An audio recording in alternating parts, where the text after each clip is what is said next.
Hey YouTube, my name's Nick James and I'm going to be teaching you guitar.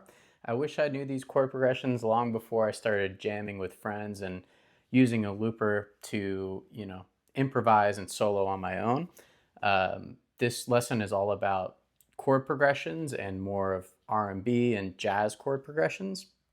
We talked a lot about, chord progressions in my early videos, a couple popular ones using major chords like the 1-4-5, G, C, D, for instance. Other, popular chord progressions that use maybe the 1-5-6-4. But today we're going to be talking about R&B and jazz chord progressions, and they just make it a lot more fun to jam and play over, in my opinion. And the first ones we're going to cover today are probably more on the R&B side of things. So the first one is kind of a similar concept to where we learned the 1-4-5. And in the key of G, those are all the major chords. But this first chord progression, we're going to be using the same key of G major, but we're going to be using all the minor chords. So that's going to be E minor, A minor, and B minor. And you can already hear it sounds more soulful and sounds more like R&B music right off the bat. Part of that is because I'm making these chords minor 7 chords. So instead of a normal E minor looking like this, we're lifting up the pinky and we're letting this D note ring out, which is the minor 7 of E. Same thing with A minor and B minor. These are going to be minor 7 chords. And if you like Usher, I sure as heck listened to a lot of his music growing up. He had a famous song that went something like,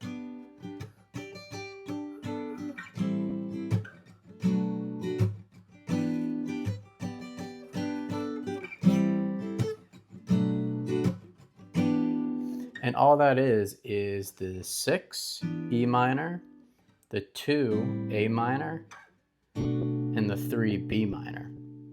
So that's the first kind of R&B chord progression we'll talk about here, is just using all the minor chords.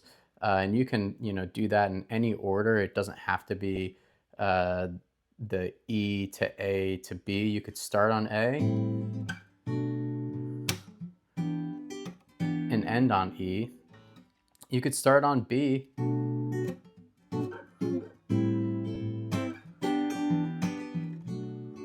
and work your way down to A. You could really mix these 3 chords up, and it's going to sound good in any particular order.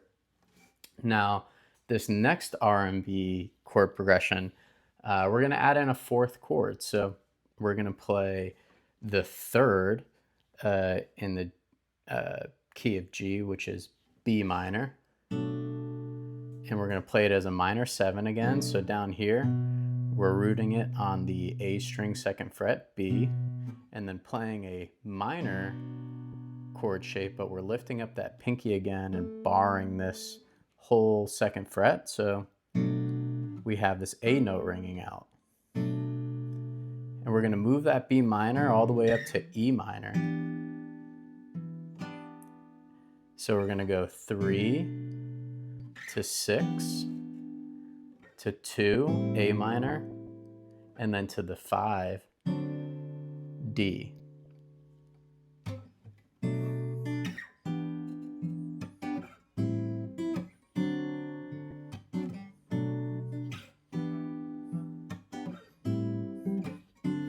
And a proper R&B chord progression wouldn't be the same without doing some little embellishments. So being that we have our pinky freed up here, you can hammer on to these notes just kind of to make the chord interesting.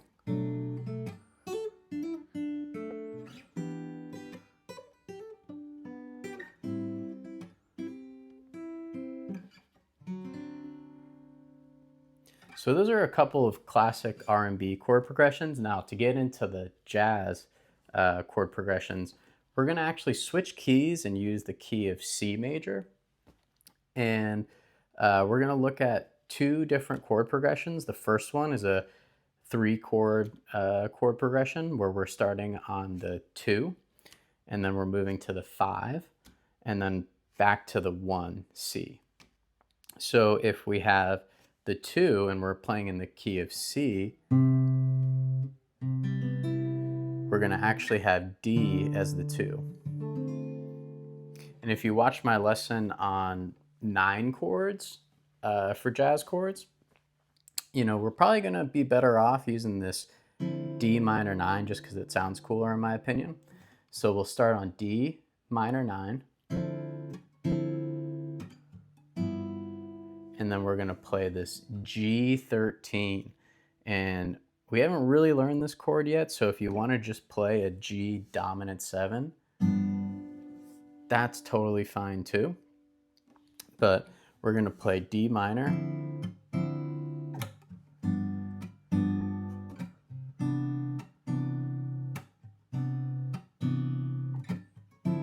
so D minor to G dominant 7 to C major 7.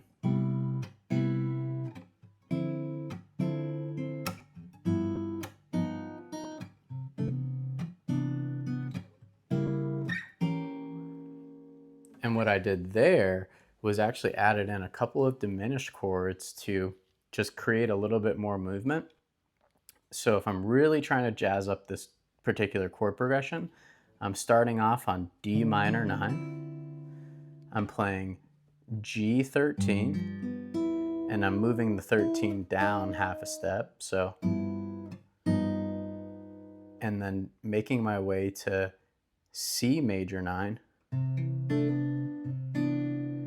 And then I'm going up half a step and playing a full diminished chord, and then walking it up another 4 frets. That's the cool thing about the diminished chord, is you can continue to move it up 4 frets and it's the same chord, because the way this weird music kind of concept works is this diminished chord is round, and you know, the way you move it up 4 half steps, it's actually using the same note or same notes. So it's the same chord. So if I started on D minor 9,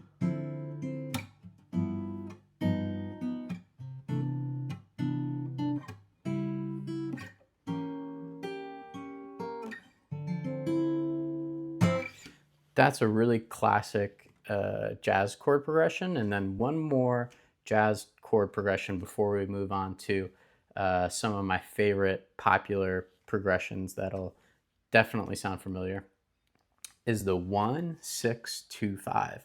We're going to use the same key of C major. So we're going to start on C major and play a major 9. And if you're not familiar with these 9 chords, go and check out my video linked below. But this is a C major 9. And then we're going to move up to A minor 7. And then down to D minor 7. And then back to G13, or you could use G dominant 7. Doesn't matter, but this chord progression is seen all across jazz music. For example, George Benson plays a famous jazz standard. I would call it a really popular song called Breezin' that goes something like.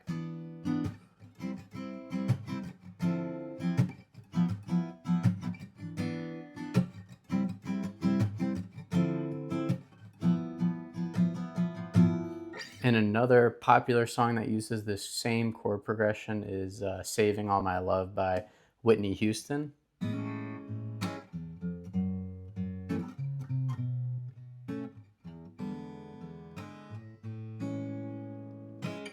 And those are, you know, a few or 4 R&B and jazz chord progressions to start playing with. This will make your improvising and soloing and jamming with your friends a lot more interesting than just playing your standard, major chords like the 1, 4, 5.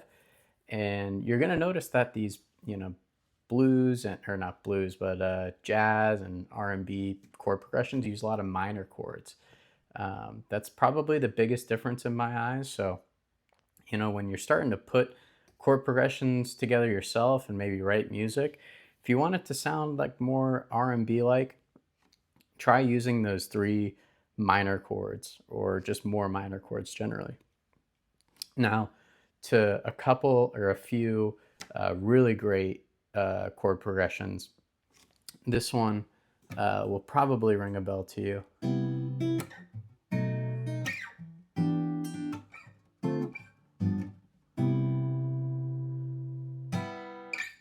And that is what I played on the intro.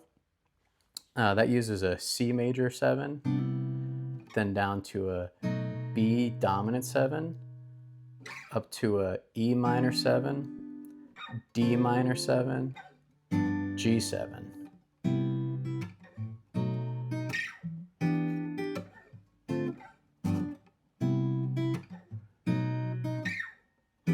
And then the second time around, you're just going to let that E minor 7 ring out. And just keep repeating it. There's a little bit of variation, but you'll play the first one all the way through.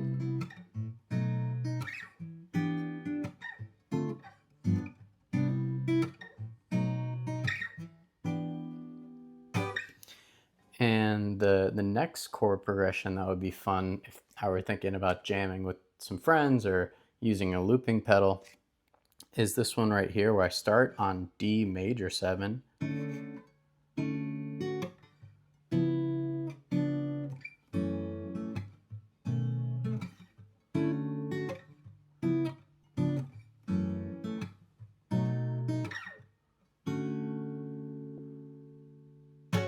And that's basically starting up here on the D major 7. Then we're playing this D flat or C sharp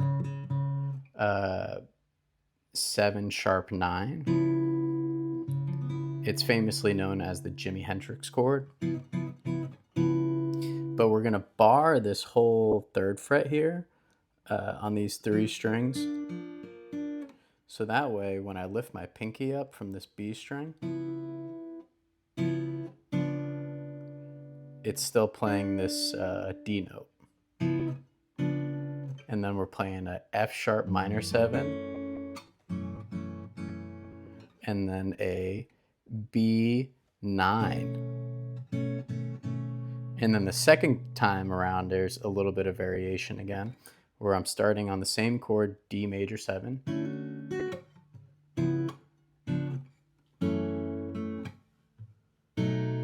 And I'm actually just going to play a D or a B dominant 7 second time around. So that's the only difference, is the last chord just changes on the second go around. So I'm hoping you're liking this lesson. If you feel like you want to continue to watch these videos, please subscribe to the channel and like this video. If you want to share it to anybody else that is learning guitar, these videos are hopefully helpful and give you a little bit more information to work off of. But the last chord progression I want to cover before we go is one by Daniel Caesar, I think his name is, and it's called Best Part. And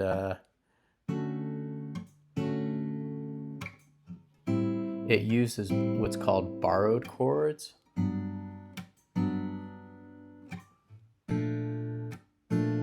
So if we're playing in the key of D major, A should be the dominant, so it should be a major chord. But what he's doing is borrowing A minor, essentially, from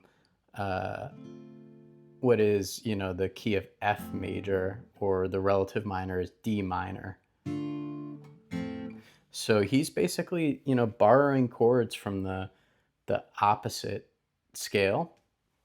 So instead of, using D major and then A dominant 7, he's using D major 7, A minor 7,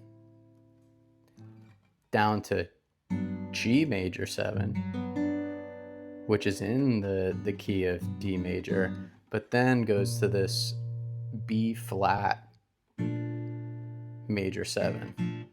And again, that chord is borrowed from the key of F major, or its relative minor, D minor, because in that key we have this B flat major 7. Same with A minor. So if we had F, G minor, A minor, we're basically borrowing chords from kind of the polar opposite key, and it really makes the song interesting, and it sounds right still. So I would maybe start to play around with borrowed chords, and we'll do a separate lesson on that. But this last progression is really cool. It starts with D major 7, A minor 7, G major 7, and then ends with B flat major 7.